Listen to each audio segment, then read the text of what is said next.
नमस्कार दोस्तों, राधे राधे। स्वागत है एक बार फिर से आपके अपने YouTube चैनल गुरु आज्ञा क्लासेस में।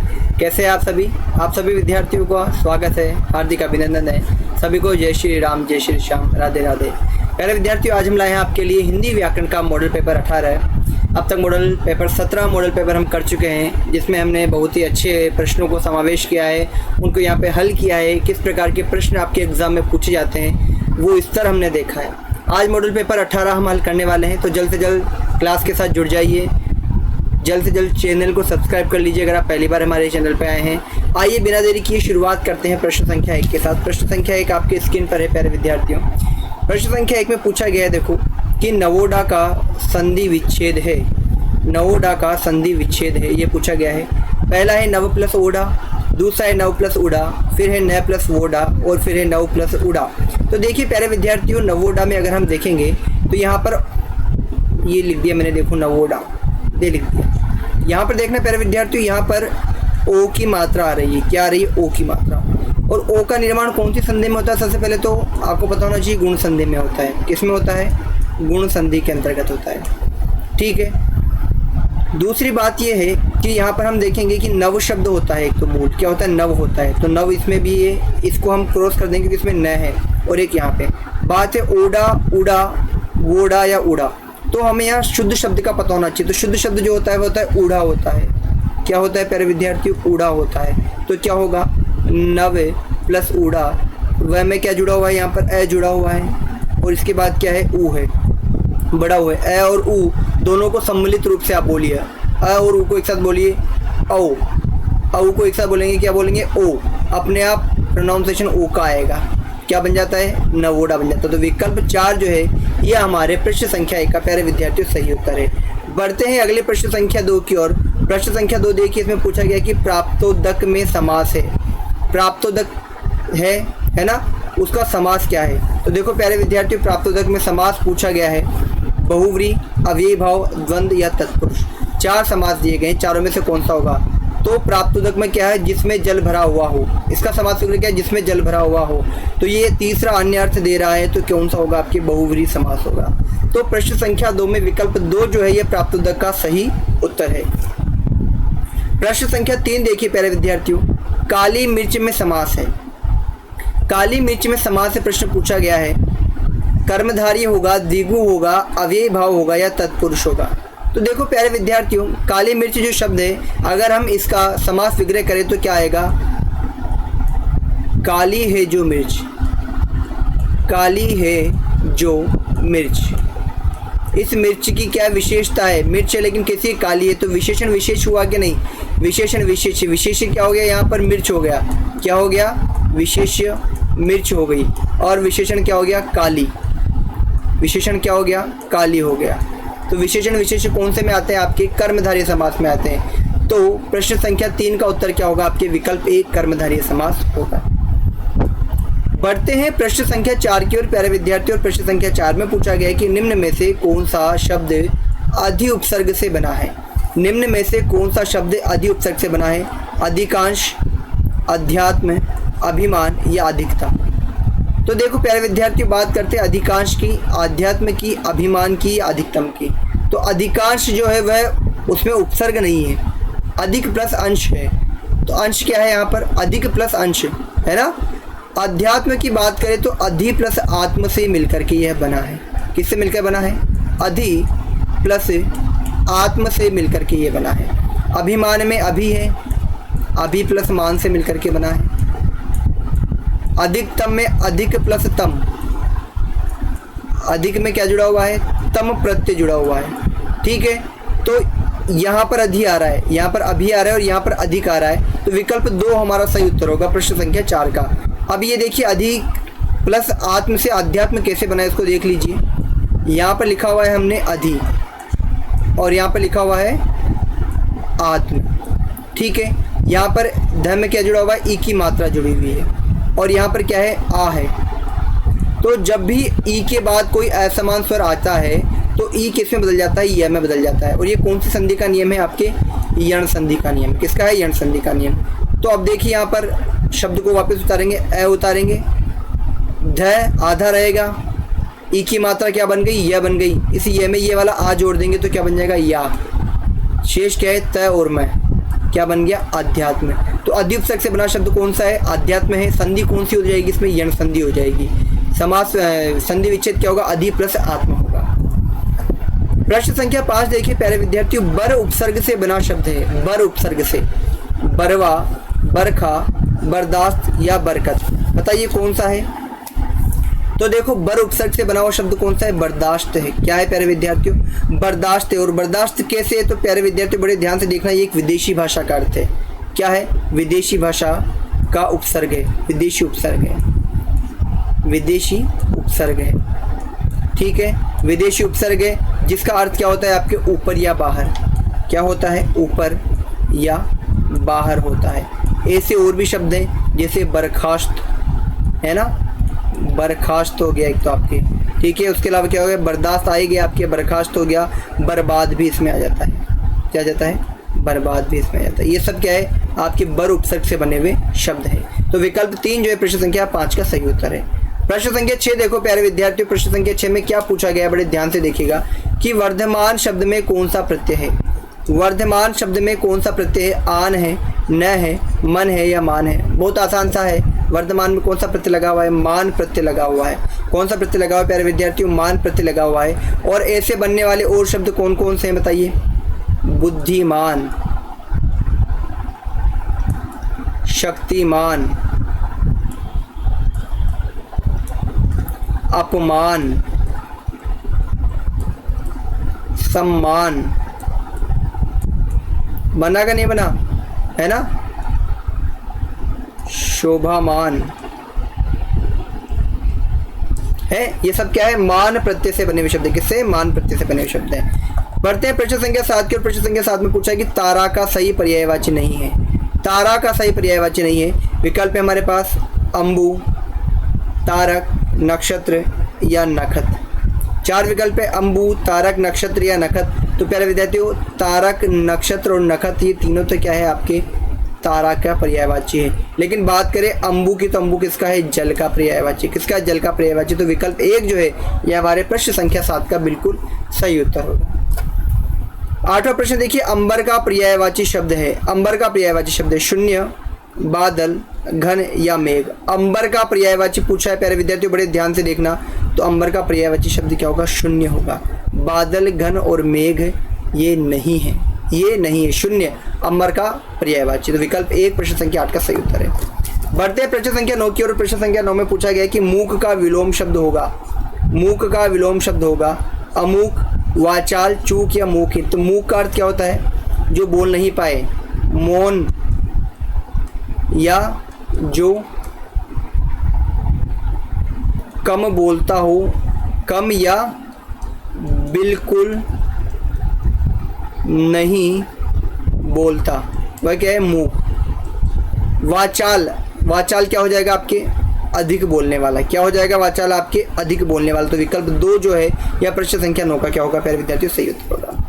बढ़ते हैं प्रश्न संख्या 10 की ओर कि कृपण का विलोम शब्द कौन सा है, दादनी, मधु, सरल या कृतज्ञ। तो बताइए प्रश्न संख्या 10 का आंसर क्या होगा।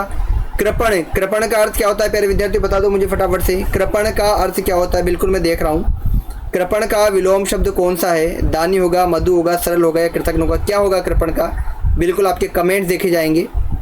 दानी, मधु, सरल या कृतज्ञ। कृपण का अर्थ क्या होता है, कंजूस।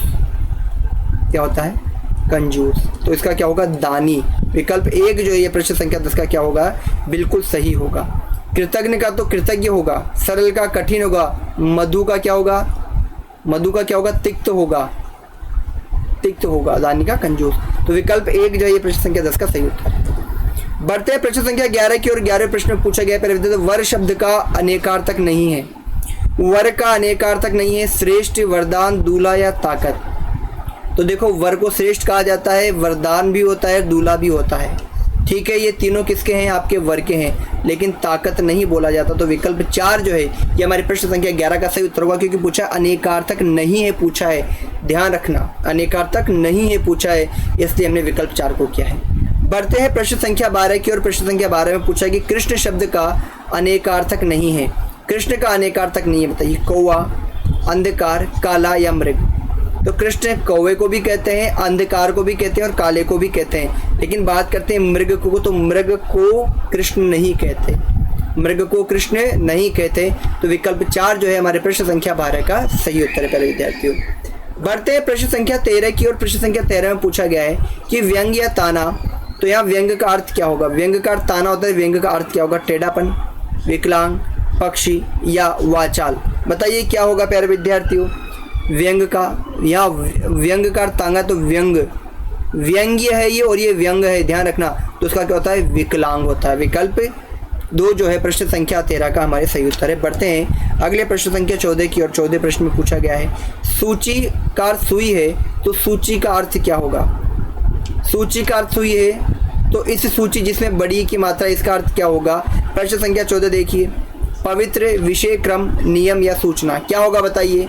विषय क्रम। सूची का अर्थ क्या होगा? विषय क्रम। देखो जिसमें छोटी की मात्रा है वह तो क्या हो जाएगी? आपकी सुई हो जाएगी, और जिसमें बड़ी ई की मात्रा है वह आपके क्या हो जाएगी? विषय क्रम। क्या हो जाएगी? विषय क्रम हो जाएगी। तो विकल्प 2 जो है प्रश्न संख्या 14 का सही उत्तर है। बढ़ते हैं 15 प्रश्न की ओर। प्रश्न संख्या 15 में पूछा है कि शुद्ध शब्द है प्रदर्शनी, प्रदर्शिनी या प्रदर्शिनी। तो ये गलत है। प्रदर्शनी या प्रदर्शनी। तो बताइए क्या होगा? प्रदर्शनी। विकल्प 2 जो है सही होगा, प्रदर्शनी नहीं होता। विकल्प 2 सही है, प्रदर्शनी। इसी तरह लिखा जाता है प्रदर्शनी, है ना। तो विकल्प 2 इसका सही उत्तर है। प्रश्न संख्या 16 देखिए प्यारे विद्यार्थी। प्रश्न संख्या 16 में पूछा कि शुद्ध शब्द है भाई महामहिम है या महामहिम है। प्रश्न संख्या 16 में क्या होगा प्यारे विद्यार्थियों? महामहिम। विकल्प 4 जो है ये सही उत्तर होगा प्रश्न संख्या 16 का। महामहिम इस तरह लिखा जाता है, महामहिम, यह इस तरह लिखा जाता है। ठीक है। प्रश्न संख्या 17 देखो प्यारे विद्यार्थी। प्रश्न संख्या 17 में पूछा गया है कि निम्नलिखित वाक्य में त्रुटि का चयन कीजिए। एक पूरा वाक्य है और उसमें कौन से भाग में त्रुटि है? प्रश्न संख्या 17 देखो, मैं उससे सारा काम अपने हित में करा दूंगा या कोई त्रुटि नहीं। मैं उससे सारा काम अपने हित में करा लूंगा आएगा, यहाँ पे क्या आएगा? करा लूंगा। तो विकल्प 3 जो है यह है, यहाँ पर त्रुटि है। तो विकल्प 3 हमारे प्रश्न संख्या 17 का क्या होगा प्यारे विद्यार्थियों? सही उत्तर होगा। 18 प्रश्न देखो, उचित से कम मूल्य आंकना या लगाना के लिए एक शब्द है। उचित से कम मूल्य लगाना या आंकना, यानी कि कोई वस्तु है, इस वस्तु का वास्तविक मूल्य होना चाहिए 10 रुपये, लेकिन सामने वाले ने लगा दिया 8 रुपये। तो ये जो 8 रुपये मूल्य लगा है ये क्या कहलाएगा? अवमूल्यन, अवमूर्तन, अधिमूल्यन या मूल्यांकन। क्या कहलाएगा? अवमूल्यन। क्या कहलाएगा प्यारे विद्यार्थी? अवमूल्यन कहलाएगा। तो विकल्प 1 जो है प्रश्न संख्या 18 का बिल्कुल सही उत्तर है। ठीक है। बढ़ते हैं प्रश्न संख्या 19 की ओर। हाथ की सबसे छोटी उंगली के लिए एक शब्द होगा, बताइए क्या होगा?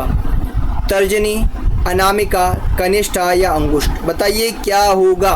तो हाथ की जो सबसे छोटी वाली उंगली होती है प्यारे विद्यार्थियों, उसको हम कहते हैं कनिष्ठा। क्या कहते हैं? कनिष्ठा। ठीक है। कनिष्ठा और मध्यमा के बीच की जो उंगली होती है, कनिष्ठा व मध्यमा के बीच की उंगली क्या कहलाती है? आपके अनामिका कहलाती है। हाथ की सबसे छोटी उंगली कनिष्ठा कहलाती है। अंगूठे के पास वाली तर्जनी, अंगूठे के पास, है ना। कनिष्ठा व मध्यमा, इनके बीच वाली क्या हो गई? कनिष्ठा व मध्यमा, है ना। अब कनिष्ठा कौन सी होती है? ये। ठीक है। मध्यमा कौन सी हो गई? ये। इन दोनों के बीच की क्या हो गई? बताइए। कनिष्ठा और मध्यमा के बीच की अनामिका। अंगूठे के पास वाली तर्जनी हो गई। ठीक है। अंगूठे के पास वाली ये तर्जनी हो गई। ठीक है। कनिष्ठा ये हो गई। बढ़ते अगले प्रश्न संख्या 20 की ओर। प्रश्न संख्या 20 में पूछा गया है कि गाल बजाना का अर्थ है। प्रश्न संख्या 20 देखो, गाल बजाना का अर्थ क्या होगा? चिल्लाना, गाल से गाल टकराना, अतिशोक्तिपूर्ण वर्णन या गाल फुलाना। तो गाल बजाना का मतलब अतिशोक्तिपूर्ण, यानी बहुत ज़्यादा बड़ा चढ़ा करके वर्णन करना। गाल बजाना का अर्थ बड़ा चढ़ाकर वर्णन करना। तो विकल्प 3 जो है ये हमारे प्रश्न संख्या 20 का सही उत्तर रहेगा। बढ़ते हैं 21 प्रश्न की ओर। प्रश्न संख्या 21 देखो कि घर में नहीं दाने बुढ़िया चली भुनाने का अर्थ क्या है? घर में नहीं दाने बुढ़िया चली भुनाने, झूठा आडंबर, डींगे हाँकना, मुश्किल से गुजारा होना या आडंबर। तो घर में नहीं दाने, बुढ़िया चली भुनाने, क्या होगा? झूठा आडंबर। अरे आपके पास 1 रुपया नहीं है और बात करते हो कि मैं ये खरीद लूँ, वो कर लूँ, ऐसा कर लूँ, वैसा कर लूँ, तो क्या है? झूठा आडंबर, दिखावा। तो विकल्प 1 जो है यहाँ प्रश्न संख्या 21 का सही उत्तर है। 22वां प्रश्न देखिए प्यारे विद्यार्थियों, पाणिनि का विशेषण क्या होगा? पाणिनि का विशेषण क्या होगा? पाणनीय, पाणिनीय, पाणिनि या पाणिनि। प्रश्न संख्या 22 का सही उत्तर क्या होगा? तो क्या होगा? पाणिनीय होगा। विशेषण क्या होगा पाणिनि का? पाणिनीय। 23वां प्रश्न देखिए प्यारे विद्यार्थियों, 23वें प्रश्न में पूछा गया कि थोड़ा पानी दीजिए वाक्य में थोड़ा शब्द क्या है? थोड़ा पानी दीजिए में विशेषण है, क्रिया विशेषण है, अव्यय है या संज्ञा है? बता दीजिए क्या है थोड़ा पानी दीजिए के अंदर? तो ये क्या है प्यारे विद्यार्थियों? विशेषण है। पानी है, पानी की क्या है? विशेषण थोड़ा पानी दीजिए, लेकिन थोड़ा शब्द क्या है? अनिश्चित है ना? तो कौन सा हो जाएगा ये आपके? अनिश्चित, अनिश्चित परिमाणवाचक, अनिश्चित परिमाणवाचक विशेषण हो जाएगा। ठीक है, बढ़ते हैं प्रश्न संख्या 24 की ओर। 24वें प्रश्न में पूछा कि विशाल कहानी लिखता है में कौन सी क्रिया है? विशाल कहानी लिखता है में कौन सी क्रिया है? तो देखो विशाल क्या हो गया? कर्ता। यहाँ हम देखते हैं विशाल क्या हो गया यहाँ पर? कर्ता। कहानी क्या हो गई? कर्म। लिखता है, लिखता है क्या हो गई? क्रिया। अकर्मक क्रिया है, अकर्मक क्रिया नहीं क्योंकि कर्म है, तो ये गलत। प्रेरणार्थक क्रिया, किसी के द्वारा प्रेरणा दी जा रही है क्या? कि विशाल कहानी लिखो, नहीं है, तो ये भी नहीं है। सकर्मक क्रिया, बिल्कुल कर्म है, कर्म आ रहा है ना, कहानी कर्म आ रहा है, तो विकल्प 3 जो है ये हमारे प्रश्न संख्या 24 का सही उत्तर है। बढ़ते हैं 25वें प्रश्न की ओर। 25वें प्रश्न में पूछा गया है प्यारे विद्यार्थी, वह नाटक देखकर प्रसन्न हुआ में विद्यमान क्रिया है। वह नाटक देखकर प्रसन्न हुआ में कौन सी क्रिया है? प्रेरणार्थक, पूर्वकालिक, सकर्मक या इनमें से कोई नहीं। तो वह नाटक देखकर, पहली क्रिया क्या है? देखकर। फिर क्या है? प्रसन्न हुआ, दूसरी क्रिया। तो एक के बाद दूसरी क्रिया संपादित होती है तो क्या होती है? पूर्वकालिक क्रिया कहलाती है। क्या कहलाती है? पूर्वकालिक। वह दूध पीकर सो गया, पहले क्या किया? दूध पिया, उसके बाद सो गया, तो दूध पीकर वो क्या हो गया? आपके पूर्वकालिक क्रिया। तो विकल्प 2 जो है प्रश्न संख्या 25 का प्यारे विद्यार्थियों सही उत्तर है। 26वां प्रश्न देखिए। 26वां प्रश्न पूछा है कि प्रश्न सूचक चिन्ह का प्रयोग किया जाता है वाक्य के अंत में, प्रश्न सूचक वाक्य के अंत में, शब्द के अंत में या कहीं पर भी। तो देखो अगर यहाँ प्रश्न सूचक वाक्य के अंत में नहीं जाता तो वाक्य के अंत में सही हो जाता, लेकिन यहाँ प्रश्न सूचक वाक्य के अंत में, इसलिए विकल्प 2 हमारे प्रश्न संख्या 26 का क्या होगा? बिल्कुल सही उत्तर होगा विद्यार्थियों। बढ़ते 27वें प्रश्न की ओर। कोलन का किस वाक्य में सही प्रयोग हुआ है? कोलन का सही किस वाक्य में प्रयोग हुआ है प्यारे विद्यार्थियों? हाय हाय क्या दुख, दुख कर प्रसंगे नहीं। देखो सीता के 3 अंग भक्ति, कोमा, ज्ञान और कर्म, तो यहाँ सही हो रहा है। तो विकल्प 3 जो है 27वें प्रश्न का सही उत्तर है।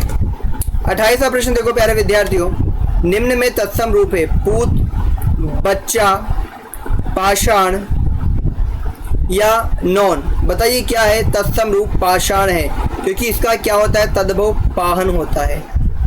तद्भव क्या होता है? पाहन। पाहन क्या है इसका? तद्भव। ठीक है, पूत पुत्र, बच्चा वत्स है ना, पाषाण हो गया। बढ़ते हैं अगले प्रश्न संख्या 29 की और 29वें प्रश्न में देखो प्यारे विद्यार्थियों, कौन सा शब्द तत्सम नहीं है पूछा भाई? मलयज, गगन, पुलिस, अंचल। तो पुलिस शब्द जो है वह क्या है आपके प्यारे विद्यार्थियों? अंग्रेजी भाषा का शब्द है। कौन सा है? अंग्रेजी भाषा का। और तत्सम क्या होता है? जो संस्कृत का हो। तो विकल्प 3 जो है ये 29वें प्रश्न का सही उत्तर है। 30वां और अंतिम प्रश्न आज की कक्षा का, निम्नलिखित में से महाप्राण ध्वनि है क, ज, व, ध। तो कौन सी है? क, ज, व, ध। देखो किसमें ध में निकल रहा है, तो विकल्प 4 जो है ये हमारे प्रश्न संख्या 30 का प्यारे विद्यार्थियों बिल्कुल सही उत्तर है। तो प्यारे विद्यार्थियों कैसी लगी आपको आज की क्लास? कमेंट बॉक्स में जरूर बताइए। साथ ही कितने प्रश्न आपके सही हुए हैं आज की क्लास में ये भी हमें जरूर बताएं प्यारे विद्यार्थियों। और पेपर का स्तर आपको कैसा लग रहा है, कितना आपके समझ में आ रहा है, कमेंट बॉक्स में जरूर बताइए। चैनल को सब्सक्राइब जरूर कीजिए प्यारे विद्यार्थियों। वीडियो को शेयर कीजिए, लाइक कीजिए, अधिक से अधिक कमेंट कीजिए। आपका एक कमेंट, आपका लाइक और आपका शेयर हमें प्रोत्साहित करता है प्यारे विद्यार्थियों। मिलते हैं अपनी अगली कक्षा में, तब तक के लिए सभी विद्यार्थियों को राधे राधे। जय श्री राम, जय श्री श्याम, जय हिंद, जय भारत, भारत माता की जय।